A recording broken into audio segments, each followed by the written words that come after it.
আমি ওকে বিশ্বাস করেছিলাম আর সব হারালাম। ট্রাস্ট করলে কি সবসময় লাভ হয়? বন্যায় সব হারিয়ে রাহুল এলো নতুন গ্রামে। এক ভদ্রলোক তাকে কাজ দিলেন। কাজ কর, আমি তোকে রাখব। কিন্তু তার সহকর্মী বিজয় তাকে একদম সহ্য করত না।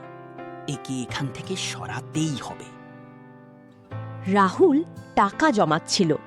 ঠিক তখনই বিজয় বলল, প্রধানের কাছে টাকা রাখ, নিরাপদ থাকবে। ৩ বছর পর রাহুল টাকা নিতে গেল। কোন টাকা? তুমি কে? সব শেষ। তারপর যা হলো, সিনেমাকেও হার মানাবে। এখানে 2 লাখ টাকা আছে। দাও দাও। হঠাৎ রাহুল ঢোকে। এই নাও তোমার টাকা, আমি তো তোমাকেই খুঁজছিলাম। আমাকে ক্ষমা কর। ভুল করলে ঠিকও করতে হয়। সবাইকে বিশ্বাস করো না, কিন্তু ভালো মানুষকে চিনতে শিখো।